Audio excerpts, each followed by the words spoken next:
कार्यक्रम के बारे में बताएं जरा हमारे दर्शकों को। देखिए, आज हमारा जो Indian bank SC/ST employees council है दिल्ली सर्कल का, आज यहाँ अधिवेशन हो रहा है।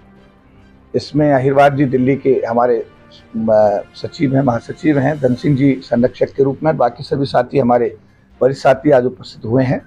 तो आज ये इंडियन बैंक काउंसिल जो SC/ST काउंसिल है एम्प्लॉयज की, इसका ये अधिवेशन आयोजित किया गया, जिसमें बाबा साहब के मिशन पर, बाबा साहब के दर्शन पर आज चर्चा हुई है। और सभी लोगों ने संकल्प लिया है कि आने वाले दिनों में बाबा साहब के संविधान को बचाने के लिए और अपने समाज को और मजबूती देने के लिए सभी लोगों ने संकल्प लिया है और तन मन धन से इस कार्यक्रम में, आंदोलन में भाग देंगे, सहयोग करेंगे। साथ साथ 24 सितंबर 2025 को जो बाबा साहब अम्बेडकर द्वारा स्थापित समता सैनिक दल का राष्ट्रीय अधिवेशन हमारे अम्बेडकर भवन रानी झांसी रोड पर हो रहा है, उसमें भी सभी लोगों ने प्रातः 11 बजे अपने आकर के अपनी भागीदारी सुनिश्चित करने का एक निर्णय लिया है। और इसके बाद 23 नवंबर 2025 को इंडिया गेट पर सब लोग अपने संविधान दिवस यात्रा का हिस्सा बनेंगे।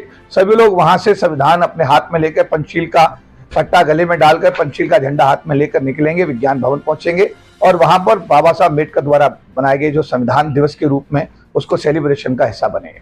तो साहब, एक बहुत बड़ी संख्या में अनुसूचित जाति जनजाति समाज इस देश में रह रहा है, लेकिन बड़ी विडंबना है कि जो राजनीतिक लोग हैं उनकी मंशा नहीं है लोकसभा या राज्यसभा में। हमारे लोग तो हैं लेकिन हमारे अधिकारों के प्रति सचेत नहीं है।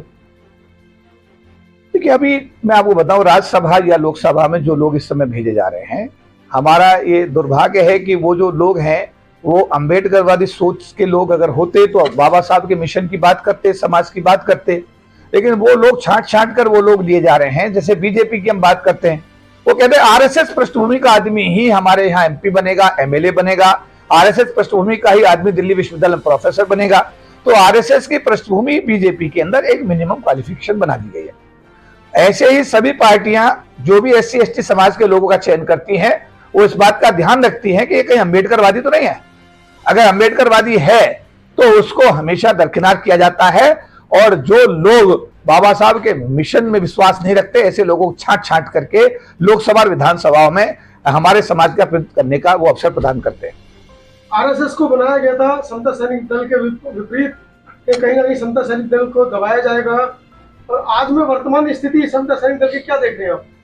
देखिए, समता सैनिक दल का मैं उन लोगों के लिए धन्यवाद करूंगा जिन लोगों ने समता सैनिक दल को सींचने का काम किया, और समता सैनिक दल को जो लोग यहां तक लेकर आए हैं उन लोगों का मैं आभार धन्यवाद व्यक्त करता हूं। लेकिन समता सैनिक दल को दोबारा कर से रीऑर्गेनाइज करने की आवश्यकता है और हम उस प्रक्रिया में पूरी शिद्दत के साथ काम कर रहे हैं। और आने वाले दिनों में हम देखेंगे कि जब 2026 का 24 सितंबर को अगला स्थापना दिवस होगा तो उसमें अम्बेडकर भवन रानी झांसी रोड पर हजारों की संख्या में नहीं, लाखों की संख्या में भीम सैनिक वहां पर वर्दी पहन करके और आप कैप लगा करके, नीली कैप पहन करके आएंगे और समाज को एक नई रोशनी देने का काम करेंगे। तो सर, एक आखिरी सवाल, डॉक्टर अम्बेडकर की सभी बात कर रहे हैं लेकिन डॉक्टर अम्बेडकर के बुद्धमय भारत की बात लोग बहुत कम कर रहे हैं। अनुसूचित जाति जनजाति खासकर पिछड़े समाज को डॉक्टर अम्बेडकर ने बुद्धमय भारत के लिए एक जो 14 अक्टूबर को संकल्पना ली थी या उन्होंने बौद्ध धर्म ग्रहण किया था, उस और क्या आपका संगठन, महासंघ या जितने भी संगठन जिसके आप राष्ट्रीय अंतर्राष्ट्रीय स्तर पर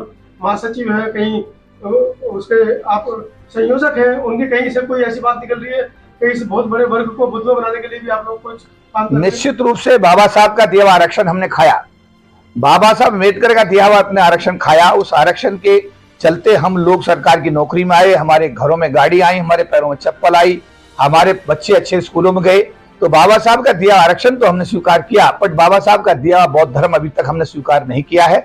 और बाबा साहब का ये कथन कि हिंदू धर्म में पैदा होना मेरे बस की बात नहीं, पर हिंदू रहकर मैं मरूंगा नहीं, ये उनकी पीड़ा और उनकी वेदना को निश्चित रूप से मतलब साबित करता है।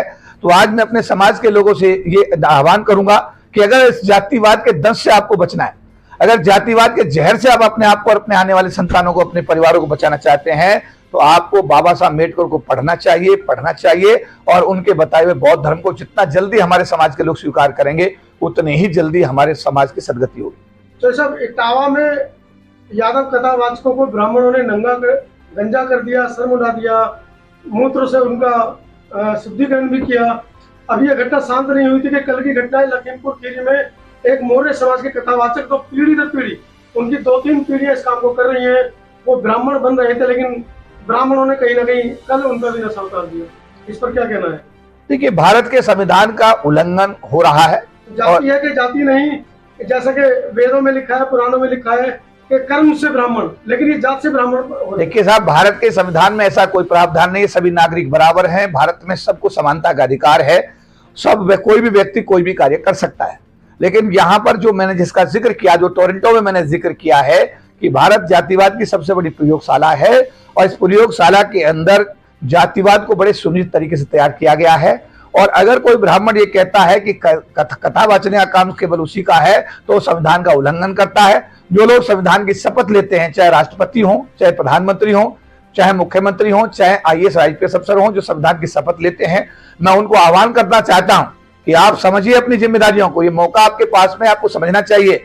और संविधान की जब शपथ लेते हैं, संविधान का उल्लंघन करने वाले लोगों के खिलाफ आपको कानूनी कार्रवाई करके ऐसी सभी गतिविधियों को रोकने की दिशा में पहल करनी चाहिए, जिससे कि जब आप जो लोग इस टाइप की हरकतें करते हैं, संविधान का जो उल्लंघन करते हैं, जब वो कानून के दायरे में जेल सलाखों के पीछे जाएंगे, तो आप भविष्य में ऐसी कोई हरकत करने की हिम्मत नहीं करेगा। आखिरी सवाल, आप एक राजनीतिक पार्टी के महासचिव भी हैं। आगामी जो चुनाव है वो बड़ा टक्कर का कहा जा रहा है कि उत्तर प्रदेश के अंदर खासकर 27 का जो चुनाव है बड़ा कांटे का बताया जा रहा है। ऐसे में बहुजनों से क्या अपील करेंगे? मुख्यमंत्री आज की तारीख में किसी भी प्रदेश का नहीं है, प्रधानमंत्री तो बहुत दूर की चीज है। पार्टी बहुत छोटी चीज है, पार्टी में जाने की जरूरत नहीं है। मैं एक सामाजिक कार्यकर्ता था, सामाजिक कार्यकर्ता हूं, और बाबा साहब अम्बेडकर मिशन का एक सिपाही रह करके जब मैं अंतिम सांस लूंगा तो मेरे लिए आनंद की बात होगी। रही बात, जहां तक अभी आपने कहा 2027 के चुनाव में अपने समाज के लोगों को अपील करूंगा, ध्यान रखिए, बाबा साहब के द्वारा बनाया गया संविधान अगर बदल गया तो समाज इतनी बड़ी दिक्कत में आएगा कि आपके हमारे पास कोई रेमेडी नहीं होगी। आपको निर्णय इस तरीके से लेने हैं जिससे कि बाबा साहब के संविधान की हमारा आप रक्षा कर सकें, अपने परिवारों की, अपनी बहु बेटियों की रक्षा कर सकें। ऐसी सरकारें जो जातिवाद के दंश को लेकर के हमारे समाज को और हमारे संविधान को नष्ट करने की कोशिश कर रही हैं, उनको सत्ता से बाहर करने के लिए हम सबको संकल्प लेना चाहिए। धन्यवाद।